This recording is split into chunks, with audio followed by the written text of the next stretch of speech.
बोलिए श्री कृष्ण भगवान की जय। श्री बालकृष्ण लाल की जय। सद्गुरु महाराज की जय। नमः पार्वती पते हर हर महादेव। रेडियो रिश्ते के माध्यम से आते हम श्री कृष्ण कथा को लेकर के आज 7वीं रात्रि में प्रवेश कर चुके हैं। सभी भक्तजनों को मेरा बहुत बहुत अभिवादन। और एमडी महोदय रेडियो रिश्ते के शिवम सिद्धांत लाल बेटा आपको, सेन शर्मा जी हमारे ऑपरेशंस मैनेजर आपको, और Madhavi Pillai ji media relations and communication manager आपको भी स्वागत। और हमारे मीडिया एडमिन में प्रकाशवती सिंह जी आपको भी भव्य स्वागत। जयंती परियाची जी आपको भी, और साथ में हमारे आरजे निम्रा पठान जी आपको भी स्वागत है। ऑनलाइन व्यूअर्स आप सबको बहुत बहुत बहुत धन्यवाद है। पिछले 7-6 रात्रि तक आप लोगों ने हमारे साथ दिया, इसके लिए हृदय से धन्यवाद है। इस प्रोग्राम के जो हमारे मेजर स्पॉन्सर हैं NHL होल्डिंग्स लिमिटेड के कमलेश नायडू भैया जी, आपको विशेष विशेष धन्यवाद है। आपने इस प्रोग्राम को हमारे श्रोताओं तक पहुंचाने की जो अपना योगदान दिया है, उसके लिए परमात्मा से प्रार्थना है कि परमात्मा जी आपके परिवार को सुख समृद्धि शांति, आपके व्यापार आदि में सब कुछ अच्छे हो, यही मंगल प्रार्थना करेंगे। आइए मैं अपने पूज्य माता श्री के चरणों को पुनः बार बार प्रणाम करता हूँ, साष्टांग प्रणाम करता हूँ। अपने पूज्य पिताश्री के चरणों को मेरा प्रणाम है। और साथ में चले हम तुलसीबारी राम घाट अयोध्या जी में चलते हैं, जहाँ पर हमारे विश्व शांति आश्रम में बैठे हमारे गुरुदेव जी, आपके चरणों को मेरा साष्टांग प्रणाम है। संत पूजनीय आदरणीय स्वामी श्री लक्ष्मणदास जी महाराज, साथ में भगवत कृपा सेवा आश्रम पर संत श्री मुक्तामणि शास्त्री जी, समस्त जितने भी आश्रम के विद्यार्थीगण हैं और जितने भी सदस्य लोग हैं, उन सबके साथ में आपका भी बहुत बहुत स्वागत है इस प्रोग्राम में। आइए चले हम सभी कोई, मिथिलेश भैया, साथ में सतीश कुमार जी भक्ति संस्कृति संस्कार सेवा फाउंडेशन पेज, और मीना प्रसाद जी जो हमारे एडमिन हैं, उनको साथ में लेते, सब मॉडरेटर्स को साथ में लेते हुए लाइव ऑडियंस में हमारे पुनः आज भैया उत्तम चंद जी हमारे बीच में है, उनको मैं प्रणाम करता हूँ। भाभी सरोज जी आपको प्रणाम करता हूँ। और आज रविंद्र भैया पुनः आपका आगमन हुआ है। जीजा श्री विजेंद्र जी आपका भी, साथ में मोनिका जी आज आप आई हैं, निकिता बेटी आप आई हैं, और साथ में हमारे Umesh ji right touch and panel points आपका भी स्वागत। और हमारे सोनम बेटा हारमोनी पर तैयार बैठी हुई है, साथ में हमारी कैमरा वुमन एंड हमारे सेवक ग्रुप के एडमिन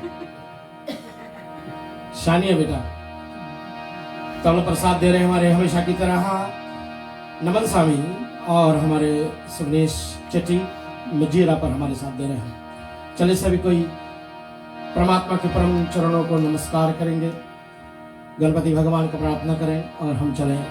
थोड़ी सी प्रार्थना के बाद में सीधे हम कथा में प्रवेश करेंगे।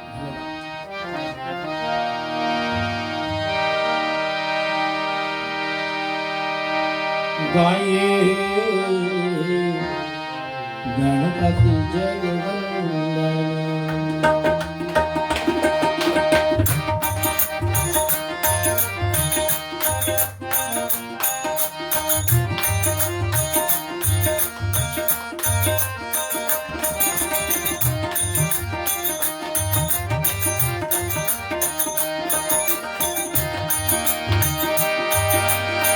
शंकर सुवन भवानी के शंकर सुवन भवानी के भवानी के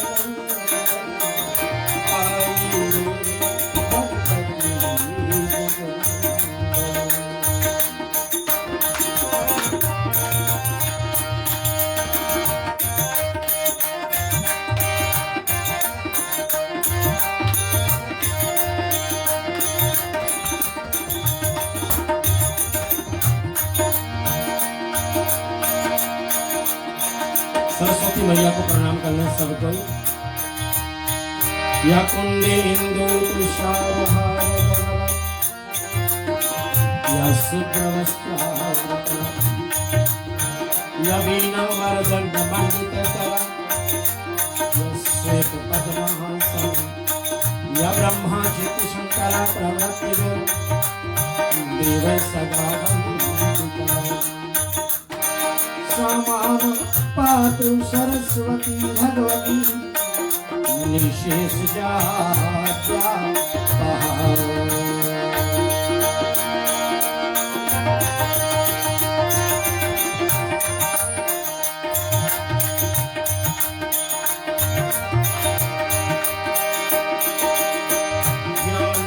शक्ति समान तत्वमाला विदूषिता मुक्ति मुक्ति प्रदात च तस्मै श्री गुरवे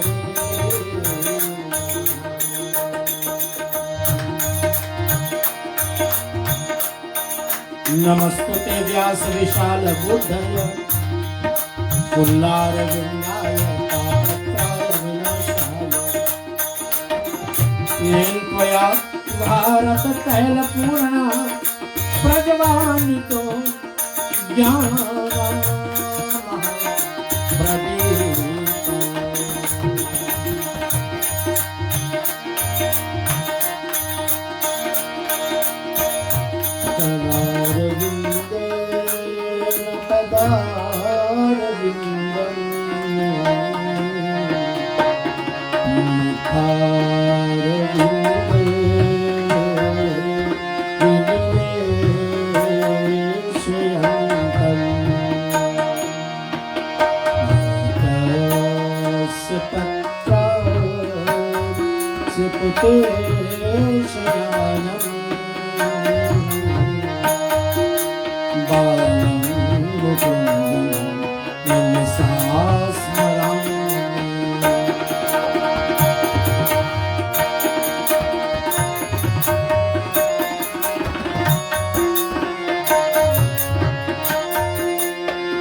श्री कृष्ण गोविंद हरे मुरारे हे नाथ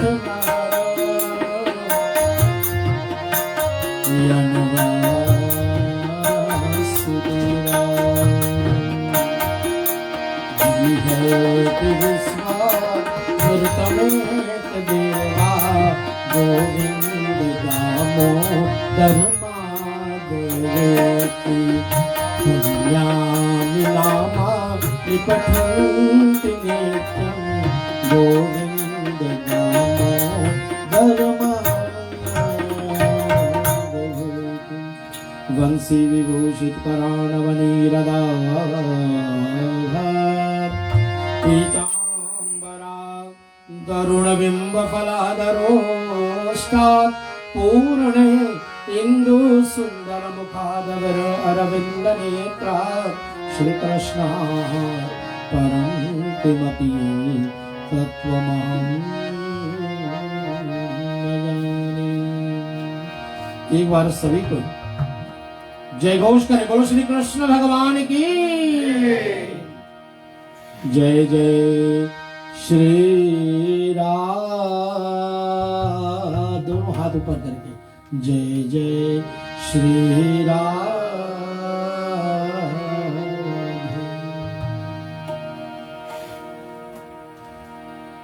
जो देर से हैं उनको स्वागत है। प्रीतम भैया जी बहुत बहुत धन्यवाद आपका। मोरिन आपका भी स्वागत। और आए कोई बात नहीं लेकिन आए जरूर। उमेश भी बहुत बहुत धन्यवाद आपका। आइए, कल के प्रसंग आप लोगों ने बड़ी ध्यान से सुने। गर्गाचार्य मुनि महाराज नामकरण संस्कार दोनों बलदाव भैया बलराम और श्री कृष्ण को किए। अब उसके बाद में दोनों ने अपनी लीलाएं शुरू करी, क्योंकि अब वो चलने योग्य हो गए हैं। अब जब चलने योग्य हो गए हैं तो फिर कहीं ना कहीं उत्पात तो करेंगे। और किए। माखन चोरी लीला कल आपके बीच में आई। घर घर में जाकर के माखन चुराते हुए पकड़े गए, और आज तो अपने घर में पकड़े गए। और मैया ने पूछ दिया कि लल्ला तुमने माखन खाई क्या? अनायास पूछा था इसलिए झूठ बोल दिया। मुख से निकल गया कि नहीं खाया मैया, और उन्हें सिद्ध भी कर दिया अंत तक कि मैंने माखन नहीं खाया। बाद में मां भी सोचती क्या फायदा बहस करने का लल्ला से। हम भी कह देंगे कि लल्ला तूने माखन नहीं खाई। दोनों गले से मिले और संधि हो गई।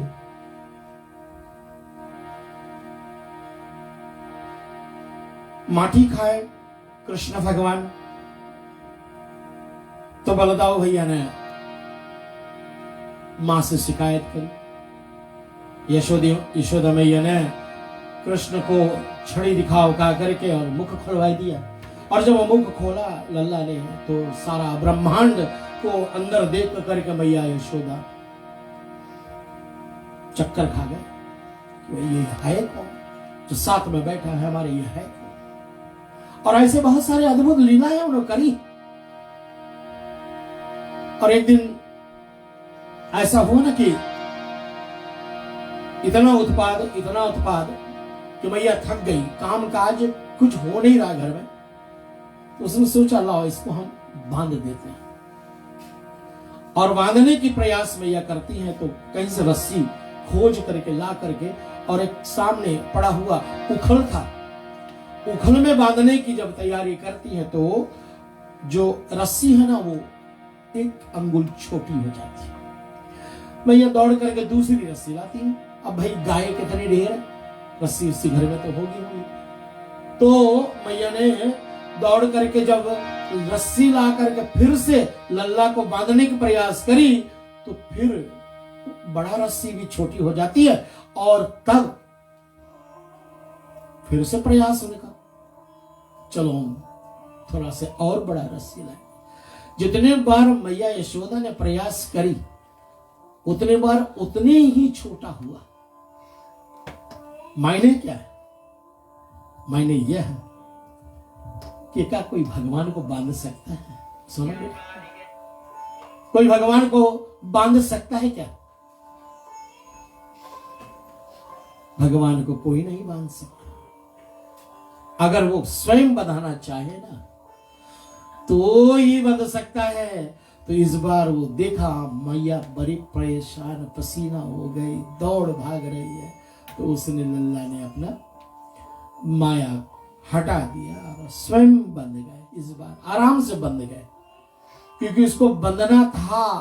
और कारण ये कि जो दो वृक्ष के पेड़ थे वहां, उन दोनों वृक्ष बैरी के पेड़ जो थे ना, उन दोनों पेड़ों को जिसमें पूर्व जन्म में श्रापित हुआ कुबेर के दो पुत्र को तरनतार करना है, इस कारण से वो बंद गए उस ओखली में। और मैया यशोदा जी अपने कार्य में लग जाती है। मैया यशोदा अपने कार्य में लग जाती है और कृष्णा तो अपना लीला शुरू कर देता है और वो ओखली को खींचना शुरू कर देता है आंगन में। और खींचते खींचते लल्ला ने उस ओखली को ले जाकर के उन दोनों वृक्ष के टकरा देता है। अब ओखली जो है ना वो बेड़ा पड़ा हुआ है, अब वो जा करके उसमें टकरा गया। अब दोनों पैर जो बैर के पेड़ थे ना, वो वृक्ष थे, वो इनको आगे नहीं जा रही है।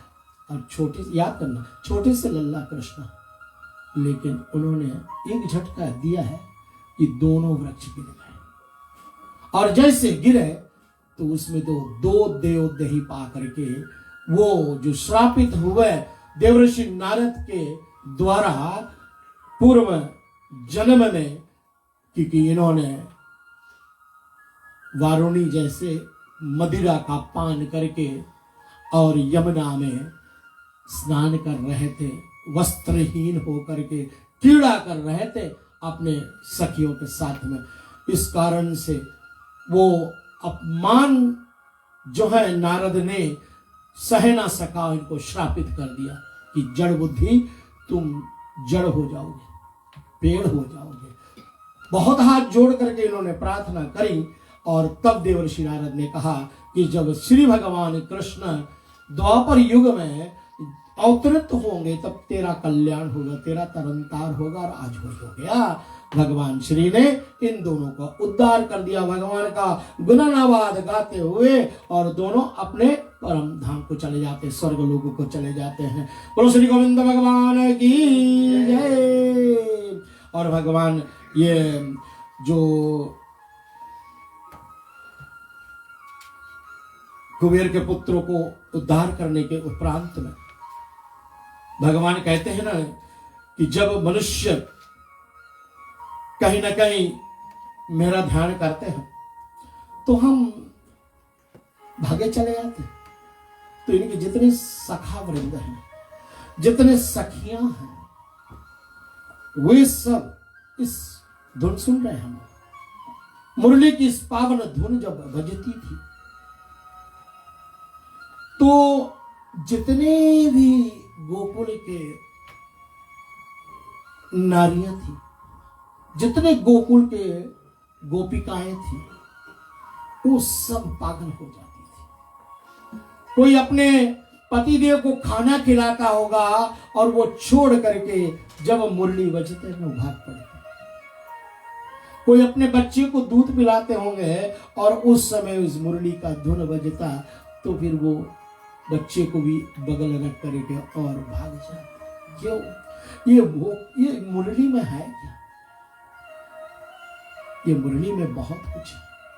साम वेद, भगवान कहते हैं गीता श्री में, मैं चारों वेद में साम वेद हूं। और साम वेद क्या है? संगीत से जो कुछ भी जुड़ा है वो साम वेद, नृत्य कला से जो कुछ जुड़ा है वो साम वेद में मिलता है।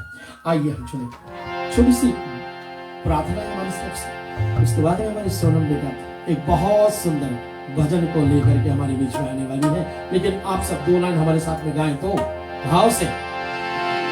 बांसुरी बजावे रंग से, बांसुरी बजावे आगे रंग से मुरारी, बांसुरी बजावे रंग से मुरारी।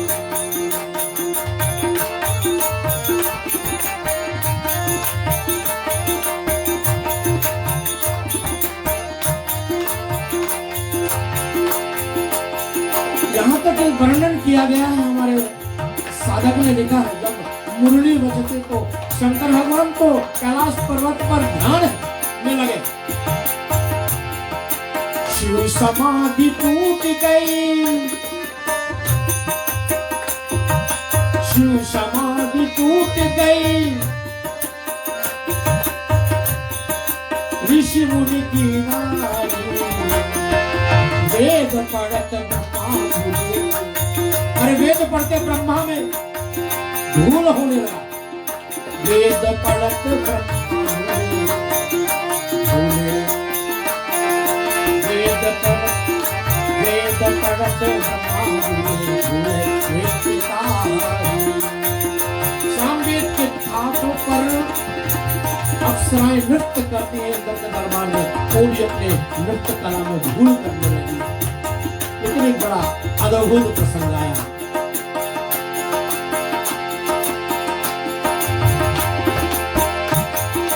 यमुना जल की बहे, अरे भाई कभी नदी को उल्टा बहते देखा है?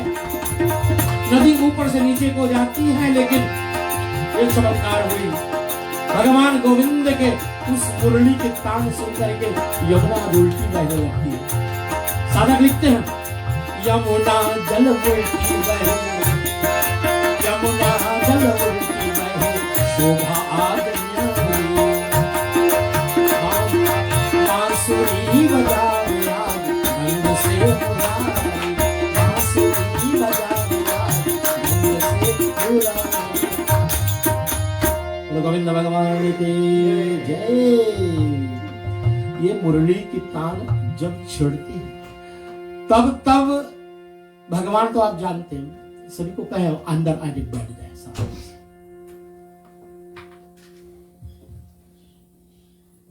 आराम से बैठ जाए, कोई नहीं। धन्यवाद। कथा में बाधा आती है ना, जब कोई चलते फिरते हमारे सामने, हमारे ध्यान बहुत बढ़ जाते हैं, इसलिए मेरा प्रयास है लोग आए तो बड़े शांत से बैठ जाएंगे। बोलो श्री गोविंद भगवान की।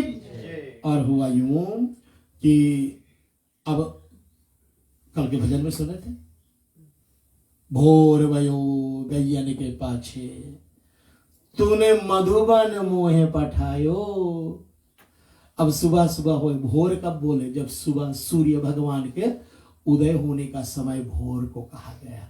भोर होते कन्हैया अपने काली कमलिया और लाठी और अपने गोप वृंदों के साथ में गैया चराने के लिए निकल जाते हैं वन में, और दिन भर तो उधर ही रहते, बांसुरी बजाते, अपना गोप सखाओं के साथ में बड़े मस्ती करते। कन्हैया बहुत कुछ होता है, और इसी बीच में बहुत सारे दैत्य लोग आए हैं। बकासुर आया है, उनको भी उन्होंने भगवान के परम धाम को, अपने परम धाम को भेज दिया। प्लम्बरासुर आया, उसका भी यही गति हुआ। और ऐसे बहुत सारे जितने दैत्य को मार करके अब समय आ गया है श्रोताओं कि प्रभु इस वृंदावन में जो लीला कर रहे हैं, थोड़ा सा सयाना हो गए हैं, थोड़े से बड़े हो गए हैं, लेकिन अभी उतना बड़े नहीं हुए हैं कि अब जिनको शादी करने की बड़ी इच्छा होती है, कन्हैया सोच रहे हैं कि भैया हमारी शादी हो जाए। किसके साथ में? राधे जी के साथ में। अब मैया यशोदा से वो अनुरोध कर रहे हैं, खेल खेल में, ऐसा कोई सत्य में नहीं है कि वो इतना छोटा बालक का विवाह हो जाए, नहीं, ऐसी नहीं। कन्हैया मैया को छेड़ रहा है, उनको खींच रहा है। और कैसे खींच रहे हैं थोड़ा तो देखें हम लोग, कन्हैया की इस प्रसंग को सुने और हम लोग कल्पना करें कि इतना छोटा लल्ला अभी मैया से कैसे अनुरोध कर रहा है कि मैया मेरी ब्याह करा दो ना। कैसे ब्याह कराएंगे? हम एक लोकगीत के माध्यम से इसको सुनेंगे।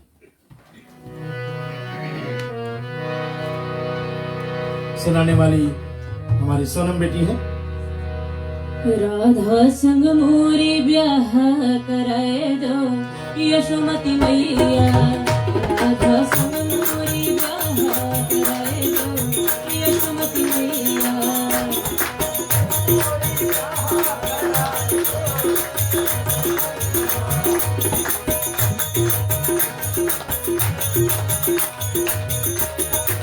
रोज रोज मोहे कंकड़िया मारे, रोज रोज मोहे कंकड़िया मारे, देख देख मुझसे पाए मोरी मैया, यशोमती मैया।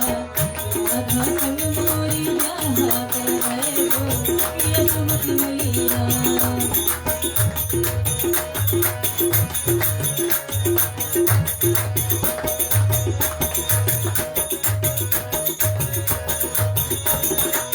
मीठी मीठी बतिया करती है, मीठी मीठी बतिया करती है, बंसी सुन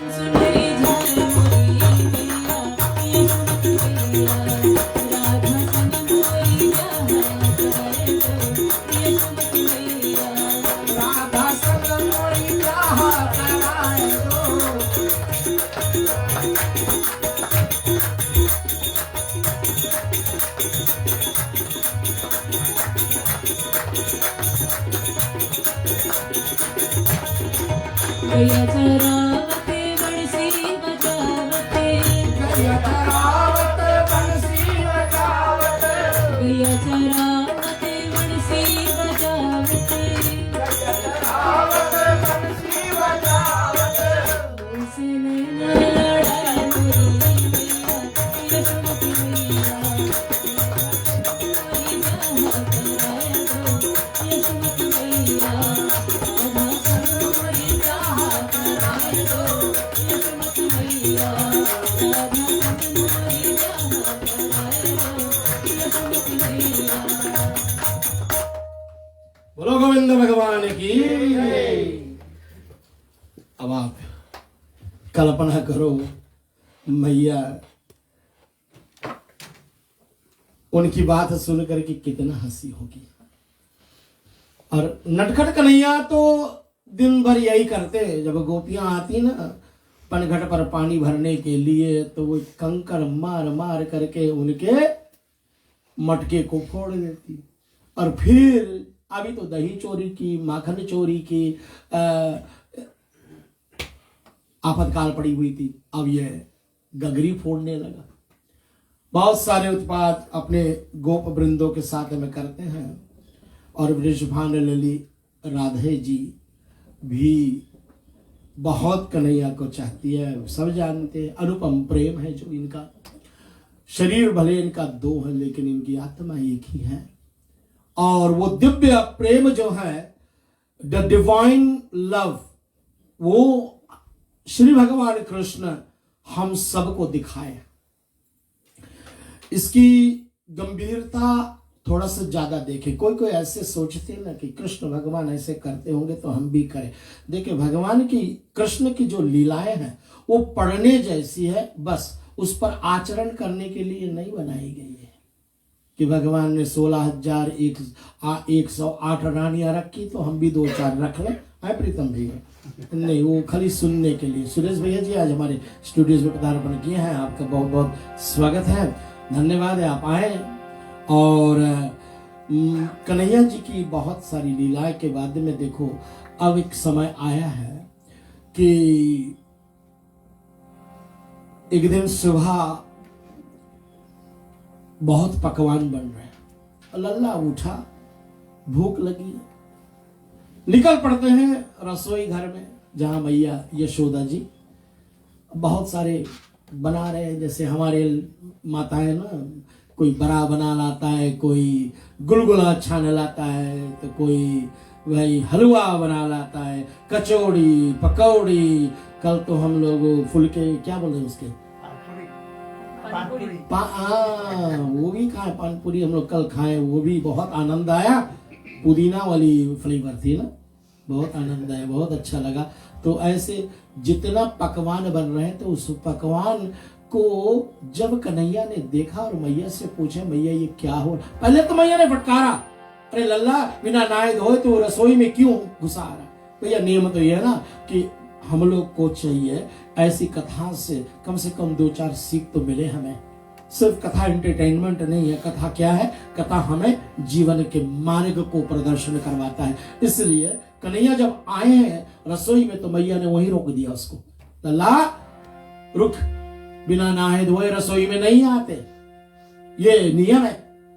और बिना चप्पल के ही रसोई में जाना चाहिए, नंगे पांव ना, हाई हील्स पहन करके हम लोग जाएं किचन में, रसोई में, तो अन्नपूर्णा देवी माँ लक्ष्मी रूठ जाती है हमसे। तो इसलिए जो भूखा ना सोना चाहते हैं तो वो चप्पल पहन करके घूमे रसोई में। बाकी नियम का ध्यान रखें, नहा धो करके ही रसोई में जाएं और रसोई का पूजा करके तब कहीं हम लोग कुछ बनाएं। और यही नियम था। आज बन रहा है तो भैया से बोला, अच्छा मैया कोई बात नहीं, अंदर आने देती है तो कम से कम कुछ खाने के लिए दे दो, बड़ा भूख लगी। भैया ने कहा नहीं, अभी तो कुछ नहीं मिलने वाला है लल्ला, तू एक काम करो, तू अभी जा आराम करो, खेलो, और जब ये जय जय को भोग लग जाएगा ना तब तुम्हें हम खिलाएंगे भरपेट। अब कन्हैया सोचा यार जय जय कौन है, सबसे बड़ा जय जय तो मैं खड़ा हूं इधर, हमसे बड़ा जय जय कौन आ गया। अब ये गए, बोले जाओ तू अपने बाबा से पूछ लो। और बाबा बैठे हुए हैं पेड़ की छांव में आराम से। और लल्ला ने सोचा अब कोई ड्रामाबाज तो करना पड़ेगा। घृत लगाया, चावल लगाया आंखों में। हमारे रमेश मास्टर जी परसों थे यहाँ, जब गाना चला बड़ा सुंदर ना, तेरी याद में आंसू आंसू कुछ ऐसा हमारे हरीश जी गाए, तो उसने तो लगाया, थोड़ा प्रिटेंड किया कि भैया हम भी तो तेरे याद में बहुत रोते हैं। शीला भाभी को दिखाया कि हम भी रोते हैं तेरे लिए। नहीं, ऐसे ड्रामाबाज कृष्ण भी है, ऐसे ड्रामाबाज करते हो। ड्रामाबाजी करते हुए कृष्ण पहुंचे बाबा के पास में। बाबा देखा लल्ला आ रहे हैं मस्त और बड़े दुखी है। किस बात के दुखी है? आकर के गोद में बैठ गए। बोले क्या बात है लल्ला, बड़े बड़े दुखी दिखाई दे रहे हो। बोले बाबा एक बात बताओ, ये जय जय कौन है बाबा? अब तो ये समझ गए क्या होने वाला है। बाबा को पता लग गया कि ये रसोई घर में गए, मैया यशोदा से मिल आए हैं और आज इनको भूख बहुत जोर लगी है और इनको कुछ मिलने वाला नहीं है। भैया देखो, सरल हो जाए हम। बड़ा एक मैंने राजेश्वरानंद महाराज जी की बड़ा सुंदर व्याख्या सुनी। मैं उतनी लंबा कथा नहीं बताऊंगा आपको, लेकिन सरल होना कितना सहज है। एक आदमी थे ना, बहुत खाते थे, बहुत खाते, जब पाए वही खाए और कुछ काम ना करे। घर वाले दुखी हो गए उनसे और घर निकाला किया, बोले तू जा अब कुछ ऐसी जगह जहां तुम्हें रोज खाने को मिले। और ये निकला घर से, बोले भाई क्या बताऊं, बोले कहाँ जाऊं। और अचानक एक मंदिर दिखाई दिया और मंदिर के सामने बड़े पुजारी बैठे हुए थे। बाबा वो भी खाते पीते नजर आ गए। तो ये सोचा यार ये तो अच्छा मंदिर है, यहाँ पूछेंगे इनसे कि बाबा जी कुछ रहने के लिए अगर साधन मिल जाए तो ठीक है। तब तक 2-4 और निकले अंदर से मंदिर से, तो वो भी ठीक तगड़े थे, अच्छा खाते पीते। तो उसने सोचा ये जगह ठीक दिख रहा है, यहाँ खाना बराबर मिल रहा होगा। तो उसने बाबा के पास गया। बोले बाबा जी, बोले मैं कुछ दिन ठहरूं। बोले हाँ ठहर जाओ। बोले क्या करना पड़ेगा? बस कुछ नहीं, गुरु दीक्षा ले लो और पंक्तियों में खड़े हो जाओ, आरती के थाली और राम राम बोलो, सब बस हाथ जोड़े रहो सब। बोले पंगत, खाने की पंगत, बोले 2 बार मिलेगी। बोले 2 बार? बोले अच्छा एक काम करो, तू 3 पंगत में बैठना। आप तो प्रसन्न हो गए। बोले कुछ करना नहीं, राम राम बोलना और थाली लेकर के खड़ा रहना और 3 पंगत मिले, इससे अच्छा और क्या। उसे क्या पता था भैया कि वहां भी कुछ गड़बड़ी होने वाली है। और एक दिन सुबह उठा और देखा रसोई घर में एकदम बिल्कुल सब शांत, कोई चूल्हा जल नहीं रही, कुछ नहीं हो रहा, कुछ पक नहीं रहा है। अब इसको लगा भी क्या बात है, आज से कुछ हो ही नहीं रहा है। दौड़ करके गुरुजी के पास गया। बोले गुरुजी, बोले क्या बात है, आज तो कुछ बन नहीं रहा। बोले ओहो मैं भूल गया तुमको बताने को बेटा। बोले आज एकादशी है और एकादशी के दिन यहाँ कुछ नहीं बनता। अरे एकादशी को आज पहले सभी के लिए मिले, मेरे पर भी? बोले हाँ सभी पर लागू, आज किसी को कुछ नहीं मिलने वाला। अरे तो उनसे कराओ ना एकादशी, हमसे क्यों करा रहे हैं? हम तो बिना खाए रह नहीं पाते हैं। अगर हम एकादशी करेंगे गुरुजी तो हम द्वादश देख नहीं पाएंगे, इसलिए कोई प्रबंध करो मेरे लिए ना। बोले अच्छा जाओ, दया आ गई। बोले बेचारा भूखा हो, कोई बात नहीं जाओ। बोले कुछ आटा वाटा ले लो, आलू ले लो, जाओ नदी किनारे वहां बना करके और भोजन करा करके। याद करना पहले भोग लगाना तब फिर खाना। और ये बनाया जैसे तैसे करके रूखी सूखी भैया, और भोग में इन्होंने बनाया तो बड़ा सुंदर। अब भोग लगाया तो क्या बोला,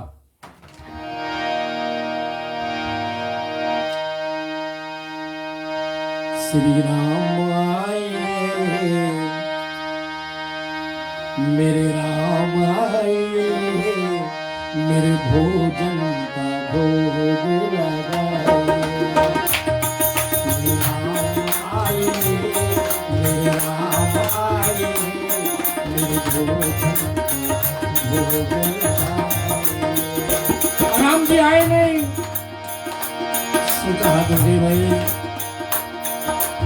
शायद ऐसा है ना, वहाँ तो पकवान है, वहाँ तो मिठाई है, वहाँ तो कचौरी पकौड़ी है, यहाँ तो हम रुके सूखे बनाए। शायद मेरे रुके सूखे नहीं खाने को दिल करता, इसलिए आ नहीं रहा।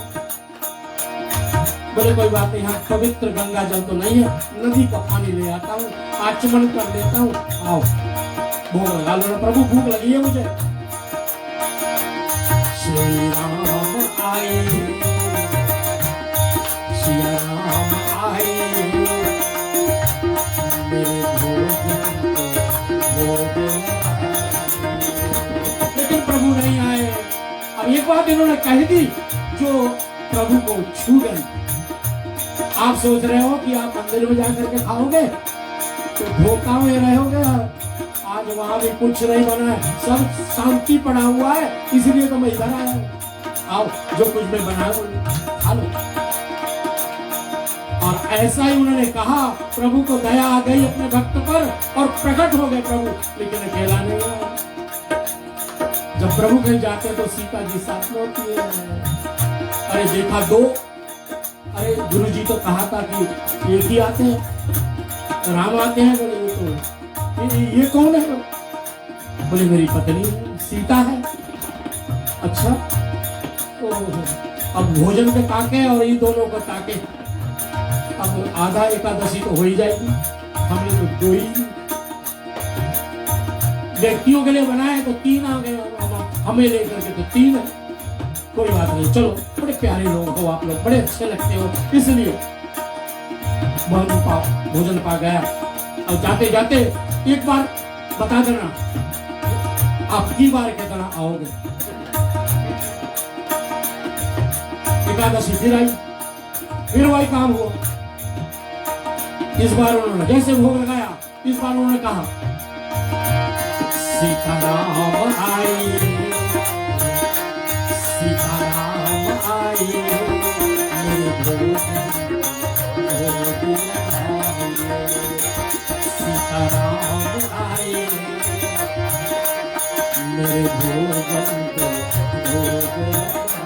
और भगवान तो इंतजार में प्रतीक्षा कर रहे थे कब मेरा भक्त मुझे बुलाए और हम आए। और इस बार तो गजब हो गई भाई, एक और आ गए साथ में। सीताराम तो आए, साथ में लक्ष्मण भैया भी आए। अब लक्ष्मण भैया आए तो बोले ये कौन है? अरे बोले मेरे भाई है। अच्छा तो लगते तो नहीं देखने में, एक सांवला एक गोरे है ना, बोले लगते तो नहीं देखने। कोई बात नहीं, अच्छा ठीक है बैठो, आप तो एकादशी तो मेरी गई, हो जाएगी मेरी एकादशी, कोई बात नहीं। पाओ और पाए भगवान। और इस बार एकदम पक्का, जाते जाते मुझे एकदम बिल्कुल बता देना कितने आओगे। अरे अब की बात गया गुरु जी के पास, गुरु जी एक काम करो थोड़ा बढ़ा दीजिएगा। बोले वहाँ एक नहीं आते हैं, वहां तो बहुत आते हैं।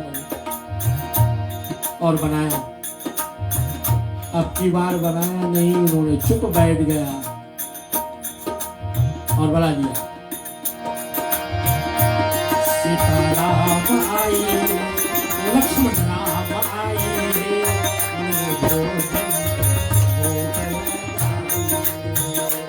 और जैसे बुलाया श्री भगवान राम जी आ गए। लेकिन इस बार गजब हो गए भैया, इस बार तो शत्रुघ्न जी भी साथ में है, लक्ष्मण भैया के साथ में शत्रुघ्न भरत महाराज जी भी है। इतना ही नहीं, एक पूछ वाला भी आ गया साथ में, श्री हनुमान जी भी आ गए। अब देखा इनको, बोले हम जानते थे तो कोई नाटक करने वाला है, इसलिए हमने कुछ नहीं बनाया। अब देखो सब चीज पड़ी हुई है, बनाओ और खाओ। बोले क्यों तुम नहीं बनाओगे? अब जब हमें मिलना ही नहीं है तो हम बना करके क्या करेंगे भाई, इसलिए बनाओ और खाओ।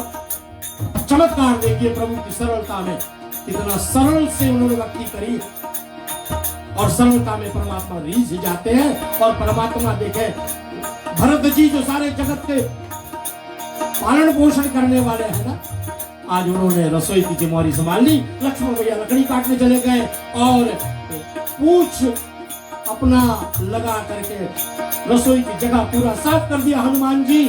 और शत्रुघ्न जी व्यंजन काटने लगे और तैयारी हो गई, मैया सीता रसोई करने वाली है। आज मैया सीता रसोई करने वाली है तो आकाश मार्ग में सब देवी देवता आ गए, मुनि लोग आ गए। बोले भैया भूख लगी हमको भी। बोले अब हद हो गई भैया।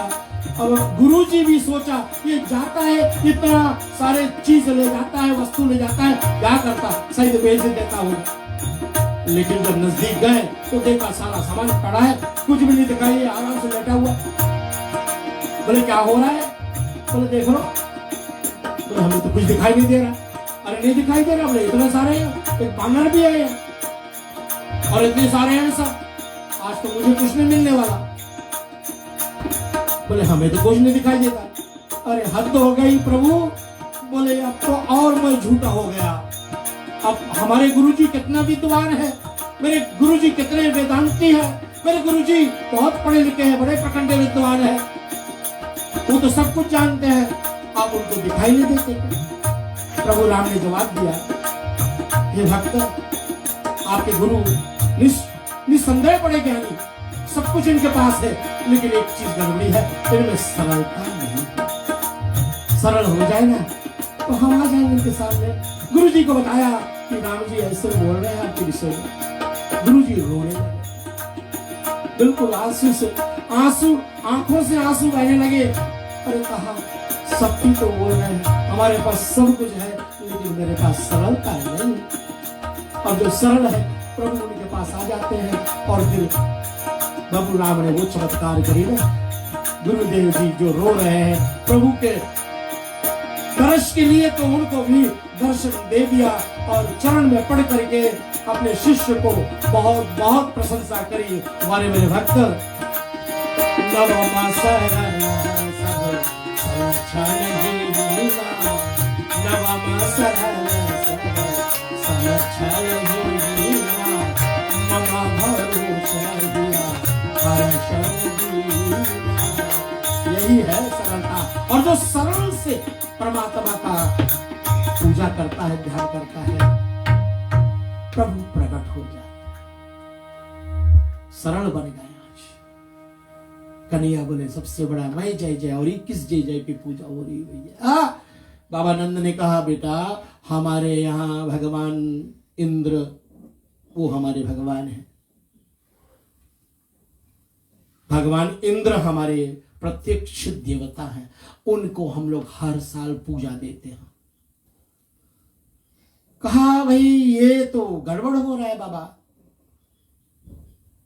इंद्र की पूजा मत करो, अगर करना है पूजा तो गोवर्धन जी की पूजा करो। बोले गोवर्धन की पूजा, हाँ वही हमारे प्रत्यक्ष देवता है। जितने बादल जल लेकर के आते हैं ना, वो गिरी गोवर्धन जैसी टकराते हैं और फिर बारिश होता है हमारे गोकुल में। तो फिर घास उगती है, गैया चरती है और गैया घास खा करके दूध देती है, जिससे मक्खन बनता है, फिर हम सब आराम से खाते। बाबा नंद सोचा या लल्ला ठीक तो कह रहा है, लेकिन अगर इंद्र रोष में आ जाएंगे तो फिर क्या होगा।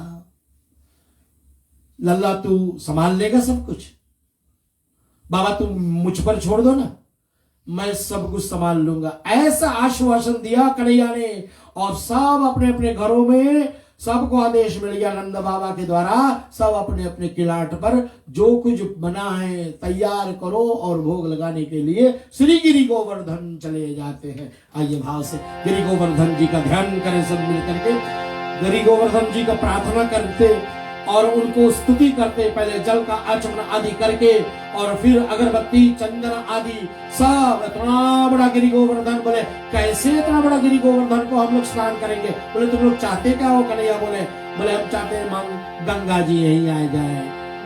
भगवान कृष्ण ने मानसी गंगा प्रकट कर दी और सब दौड़ दौड़ करके बाल्टी ले करके गिरी गोवर्धन को स्नान कर दिया, चंदन अगरबत्ती से नृत्य करा करके। और कन्हैया ने स्वयं अपना लीला के माध्यम से दौड़ करके गिरी गोवर्धन को ऊपर बैठ गया और कहा लाओ ब्रजवासियों, लाओ गोकुलवासियों, अपना सब भोजन लाओ। अरे अब इधर मधु मंगल देख रहा है, मेरे बगल में कन्हैया खड़े हैं और एक कन्हैया उधर ऊपर खड़े हुए। बोले लल्ला ये जो ऊपर बैठा है ये क्या तेरा क्या लगता है। बोले हम क्या जाने क्या लगता है, हम तो इधर है ना। तो बोले गिरी गोवर्धन ऐसे लगते हैं क्या। और वो दोनों हाथ से खा रहे हैं, फिर कचौड़ी पकौड़ी जो पना सब खा रहे हैं। बोले कुछ छोड़ेगो हमारे खातिर कि नहीं। बोले हमें भी तो भूख लगी है। बोले जब बचेगा तो मिलेगा। अब क्या हुआ, इधर नारद जी आ गए और जा करके इंद्र को कहा तेरी पूजा आज से गोकुल में स्टॉप हो गई, बंद हो गई। इंद्र रोष में आ गए, मेघाओं को आदेश दिया, जाओ बारिश ऐसा करो कि सारा व्रज, सारा गोकुल डूब जाए। और जैसे ऐसे हुआ, भगवान श्री कृष्ण ने अगस्त मुनि को बताया कि जैसे बारिश होना, तू जैसे समुद्र सोख लिया था, सातों समुद्र सोख लिया था, ऐसे जितना बारिश गिरे पी लेना। और अपने शेषनाग को कहा, जो साक्षात बलराम जी है ना, उनसे कहा कि जाओ पूरा बांध दो गोकुल और व्रज। और इतना मूसलधार वर्षा होने लगी कि भगवान ने कहा, मैं कुछ करता हूं, आप थोड़ा ध्यान करें और मैं आपको सुरक्षित करूंगा। और सब बोलेंगे, गिरिराज धरण मैं तो तेरी शरण, गिरिराज धरण मैं तो तेरी शरण। बोलो साहब, गिरिराज धरण मैं तो तेरी शरण, तेरी शरण श्याम तेरी शरण, तेरी शरण श्याम तेरी शरण, गिरिराज धरण तेरी शरण। और देखते देखते मूसलधार वर्षा, कन्हैया ने अपने नख पर गिरि गोवर्धन को उठा लिया। आओ ब्रजवासियों, आओ सब गिरि गोवर्धन जी के नीचे आ गए। और 7 रात्रि और 7 दिन तक अपने नख पर उन्होंने रखा। पुनः एक बार इंद्र को संदेश मिला, इतना मूसलधार वर्षा हुई है, लेकिन ब्रज और गोकुल में धूल उड़ रही है।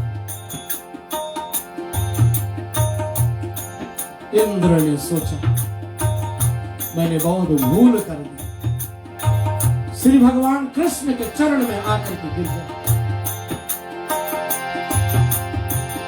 मैं तो अपने आप को जगदीश मान बैठा, सारे जगत का गुरु मान करके बैठा था। बहुत भूल रही परमात्मा, आपको मैं पहचान नहीं पाया। और कुछ श्लोकों में इंद्र भगवान ने कृष्ण का उन्होंने पूजा करी स्तोत्र के माध्यम से, और भगवान ने उनको क्षमा कर दिया। और ब्रजवासी गोकुल वाले सब प्रसन्न हो। और कन्हैया की इस कथा को कैसे करें, इस गोकुल की जो खूबसूरती है, इस गोकुल की जो गोपियों का नृत्य, इस गोकुल में जो रास क्रीड़ाएं आदि हुई है, इसी बीच में भगवान श्री कृष्ण ने कालिया नाग का भी वध किया। गेंद खेलते खेलते गेंद उछाल दिया स्वयं यमुना में, और उस जगह पर जहां पर विषधर कालिया नाग रहते, और स्वयं सखियों के अनुरोध पर कि हमें गेंद चाहिए, हमें गेंद चाहिए, कूद पड़ा। गेंद को उठाने के लिए, लेने के लिए गए तो वहां नाग कन्या, नाग बकरियां हाथ जोड़ करके भगवान से कहे कि आप वापस चला जाए, नाग जागे उससे पहले आप ऊपर चले जाओ, निकल जाओ, नहीं तो ये कालिया तुम्हें मार डालेगा। भगवान ने जाकर उनके पूंछ पर अपना पैर रखा, जोरों से दबाया कि नाग जाग गए और अपने विष भरा फुकार मारने लगा। कन्हैया और नाग में युद्ध हुआ।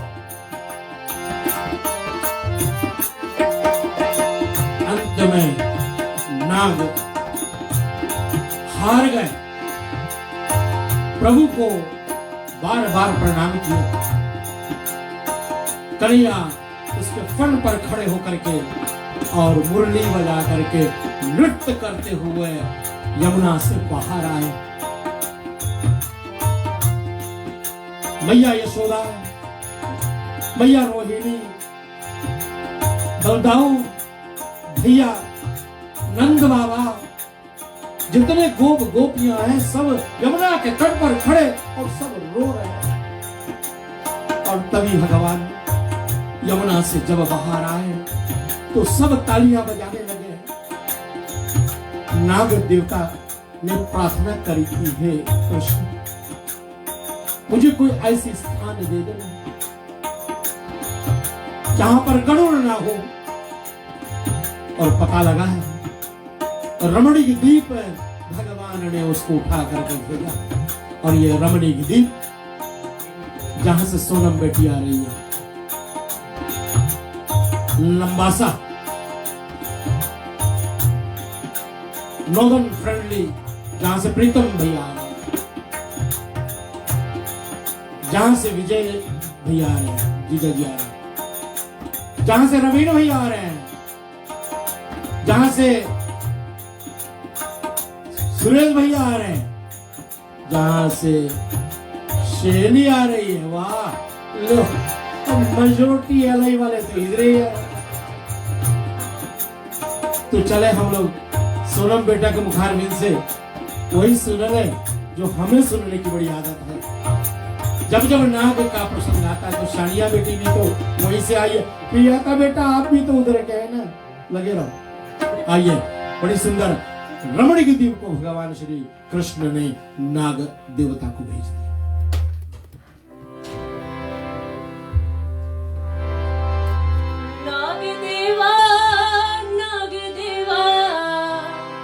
नाग देवा देवा देवा देवा, शंकर के शंकर के शंकर के गले में डोले, शंकर के गले में डोले।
एक पत्थर पे दर्श दिखाता, आप आए बसे लंबा सा।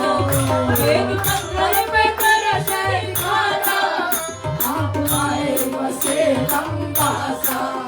एक पत्थर पे दर्श दिखाता, आप आए बसे लंबा सा।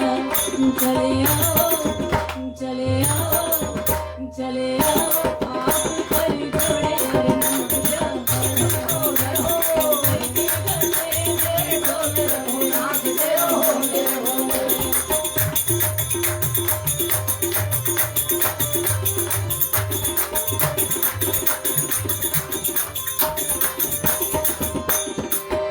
वही गौआ से मैं चला शीश नवाया, वही गौवा से मैं चला आया, तेरे चरणों में शीश नवाया। भाव ऐसा, भाव ऐसा, अरे भाव ऐसा नंगी में तुम्हें, भाव ऐसा नंगी में तुम्हें, शंकर के गले में डोले नागदेव होले होले।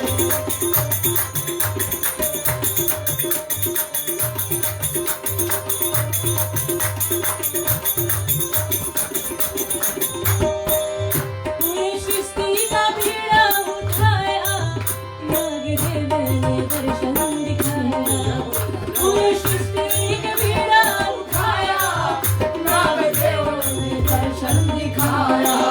कहे प्रताप, कहे प्रताप, कहे प्रताप ध्यान करी छोड़े, नागदेव होले होले, शंकर के गले में डोले हो नागदेव होले होले।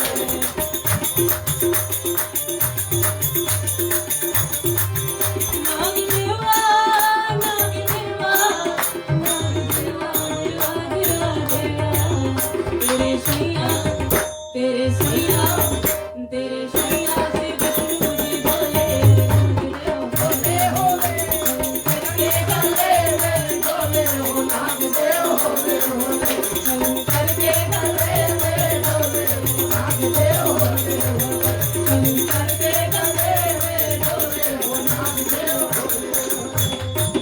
बोलो श्री नागदेव की, बोलो डमरू वाले श्री भगवान शंकर भोलेनाथ की। ये बात आज भी लोग कभी कभी बहस करते हैं, लेकिन कौन गांव बताएं आप बेटा? नंगी ना, नंगी की।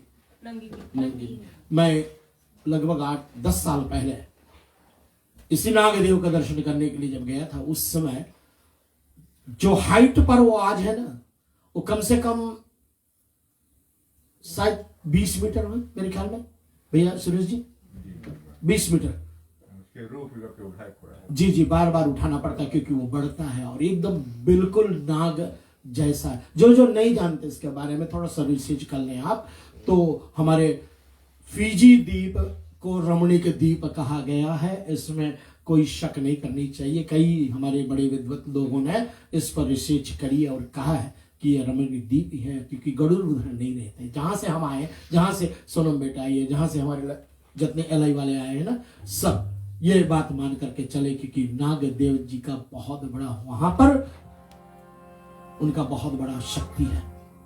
भगवान श्री कृष्ण ने उनको वहां भेजा और यमुना का जो जल है वो पवित्र हो गया, पुनः जैसे का तैसा हो गया। सब ने कन्हैया को बहुत प्रशंसा करी। अब देखे ना, कन्हैया एक से एक लीला तो करते रहते हैं, लेकिन ऐसी भी लीला हमने सुनी है कि उन्होंने अपने आप को एक चूड़ी वाला बना लिया ना, चूड़ी वाला बना लिया और चूड़ी एक झोली में भर करके और चूड़ी बेचने निकल। अरे भैया, कन्हैया गैया चराते हैं, मुरली बजाते हैं, नृत्य करते हैं, गोपियों को छेड़ते हैं और गगरियों में कंकर मारते हैं। अब ये चूड़ी भी बेचना शुरू कर दिए, व्यापारी भी है। तो किसी ने बड़ा सुंदर लिखा है, आइए 2-3 लाइन सुनेंगे, लंबा नहीं करेंगे क्योंकि समय है मेरे पास। मैंने आज एक्सटेंशन करी है समय का थोड़ा सा, तो देखते हैं। मैं जवाब तो नहीं मिला मुझे, शिवन बेटा बहुत बिजी थे शायद, लेकिन मुझे पूर्ण विश्वास है निम्रा जी मेरे बाद में, जयंती जी आप आने वाली हो, थोड़ा सा मुझे आप समय दें आज और कल। मैं क्योंकि प्रसंग हमारी बहुत गंभीर है और हम ऐसे अधूरा छोड़ना नहीं चाहते हैं। भाव से चले सब सुनेंगे। मनिहारी का भेष, मनहारी का भेष बनाया, शाम चूड़ी बेचने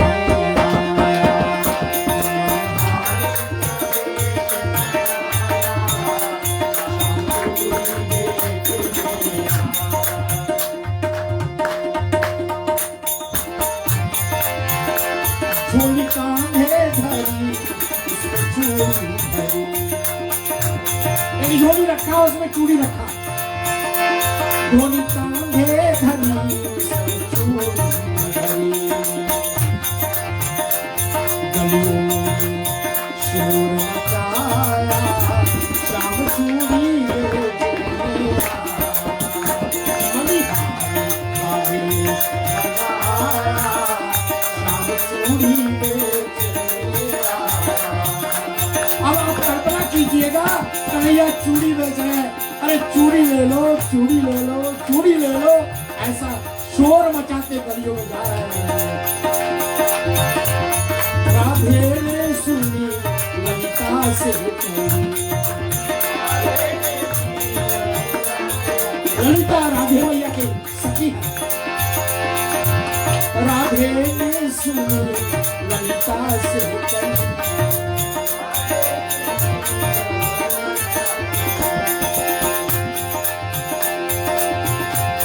मोहन को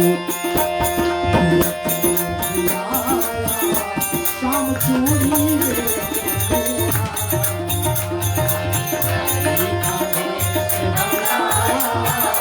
शाम चूड़ी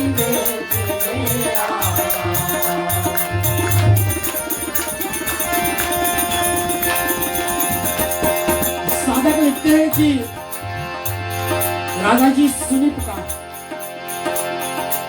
ललिता से कहा और शीघ्रता के साथ वो हमको बुलाया।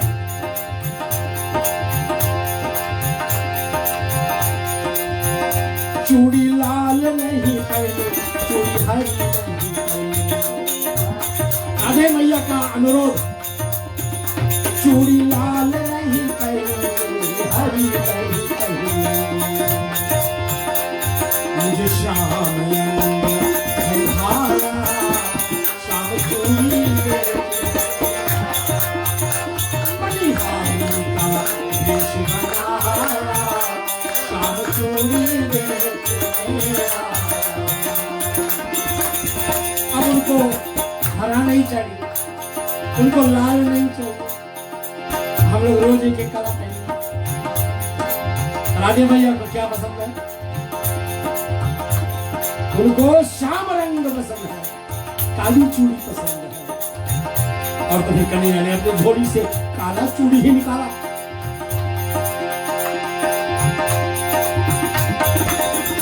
राधे पहनने लगी, श्याम पहनाने लगा, राधे पहनने लगी, श्याम पहनाने लगा।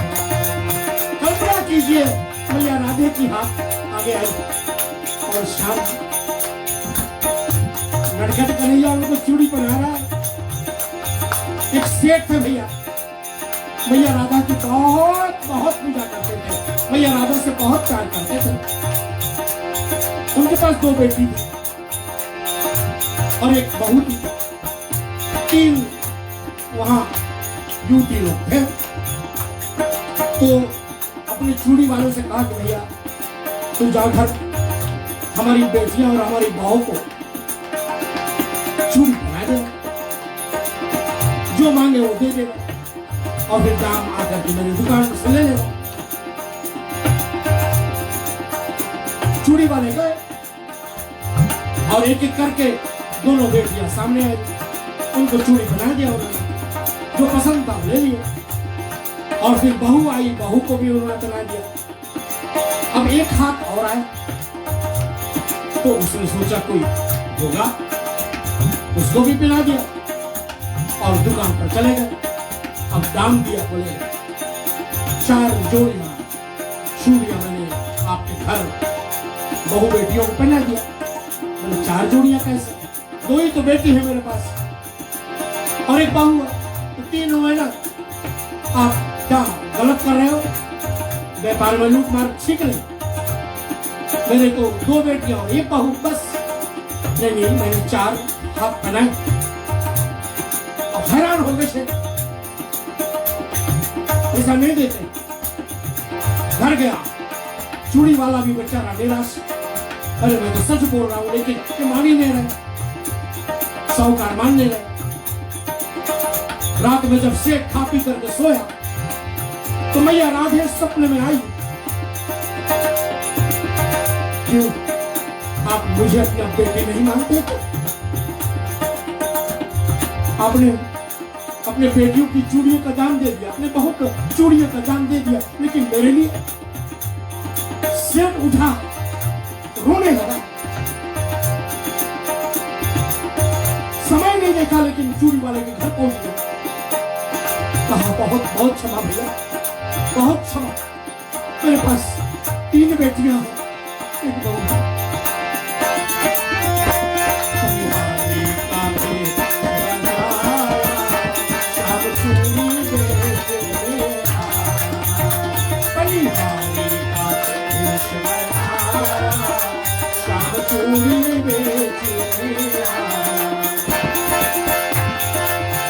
राधा कहने लगी तुम हो छलिया बड़ी। राधा जी चूड़ी पहन करके कहने लगी, राधा कहने लगी तुम हो छलिया बड़ी। और फिर कान्हा नटखटने धीरे से हाथ दबाया, शाम चूड़ी बेचे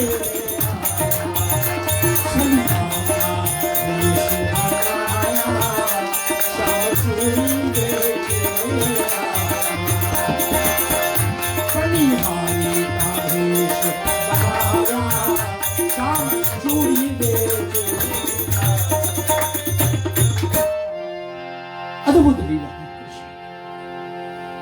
मैं कॉमेडियन को सुन रहा था, उसने कहा भैया जैसे इधर कन्हैया ने हाथ दबाया ना राधा का, ऐसे हाथ दबाने वाली बात उन्होंने कहा। 40 साल पहले मैंने केमिस्ट्री की क्लास में जरा सा हाथ दबाया तो 40 बरस अभी तक लगातार पैर दबाता हूं। तो हाथ दबाने से पहले बस 2 बार सोच लीजिएगा कब दबा रहे, किसको दबा रहे हैं। भैया राधे कृष्ण की जोड़ी अलग है और ऐसे बड़ी सुंदर प्रसंग है, लल्ला का ये अद्भुत अद्भुत प्रसंग है। और कल हम आपको उद्धव प्रसंग सुनाने वाले हैं थोड़ा सा, और कल जरूर हमारे सोनम बेटी एक बहुत सुंदर मधुर सा उद्धव गीत लेकर के आपके बीच में आएंगे। लेकिन अभी थोड़ा सा झलक मैंने शैली को कल वादा किया था, आप वही वाला करोगी जो 10 साल 12 साल पहले मिस हो गया वो लोग। अब क्या है ना, प्रसंग यही है कि मैया सखियां कन्हैया को बहुत याद करती है। अब किसी ने बड़ा सुंदर लिखा, मैं एक पद गाऊंगा क्योंकि मुझे मौका देना शैली, मुझे मौका दे। ये बेचारी मिस हो गई थी और बार बार मिस हो जाए, इस बार फिर वो आएगी नहीं कथा में। इस कारण से मैं कल भी कहा था ना, अब सबको मेरे साथ में बोलेंगे, जो मैं बोलूंगा आप बोलेंगे, इसके बाद में कथा प्रसंग हमारा विराम पर जाने वाली है। कल अंतिम रात्रि है और कल मैं आपको सूचित कर देता हूँ रेडियो के रिश्ते के माध्यम से कि हम लोग इतनी समय 7:15 के आसपास में हम यज्ञ करेंगे। 7:15 और 8:20 पर न्यूजीलैंड टाइम 20:08 और हमारा आरती और सब कुछ खत्म होते होते कम से कम मेरे ख्याल में 8:35 हो जाएगी। तो मैं इसका समय जो है बिल्कुल निर्धारित कर रहा हूं अपने तरफ से, और रिश्ते माध्यम से नहीं जा पाए तो हम करेंगे वैसे, नो प्रॉब्लम, ठीक है। लेकिन मुझे पूर्ण विश्वास है, वो तो कह रहे भैया, वो कह रहे पंडित जी जितना हमें चाहो आप ले लो, लेकिन एक हमारा प्रोटोकॉल बनता है। आइए भाव से, माँ यशोदा और जितने सखियां हैं उन सबको कन्हैया किस तरह से लूट लिया है, उनके मन बुद्धि चित्त को कैसे हरा है। छुम छुम बाजी पायलिया,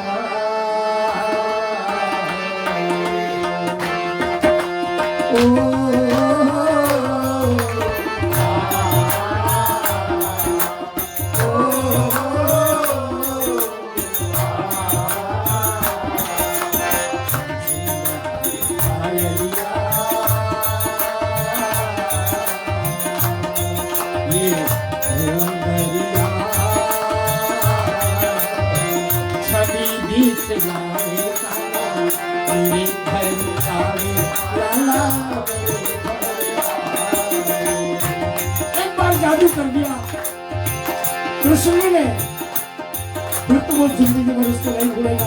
जिसको पकड़ लिया फिर उसको छोड़ते भी नहीं। सुनकर बंसी सखिया सुन सुनकर बंसी सखिया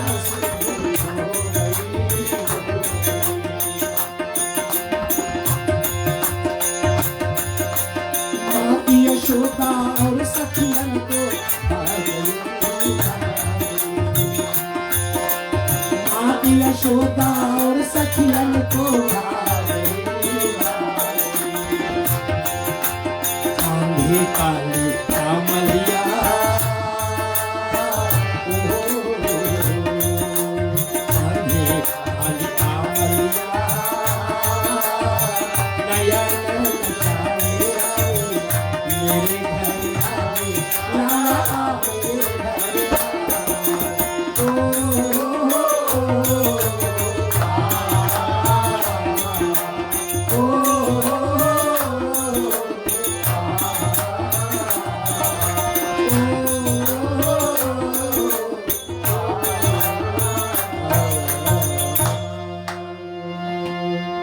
धन्यवाद। श्री हम तृप्त हुआ। आज की कार्यक्रम यही प्रोग्राम पर जा रही है। NHL होल्डिंग्स लिमिटेड के सौजन्य से आपके बीच में लगातार 6 दिन तक खता हुई, लेकिन ये 7वीं रात्रि है क्योंकि हमारा तिथि के अनुकूल वो 2 रात्रि की एक ही तिथि थी। इस कारण से हम क्षमा करना, 1 रात्रि का 2 तिथि था। इस कारण से हम सिर्फ 7 दिवस की कृष्ण जन्माष्टमी मना रहे हैं इस बार।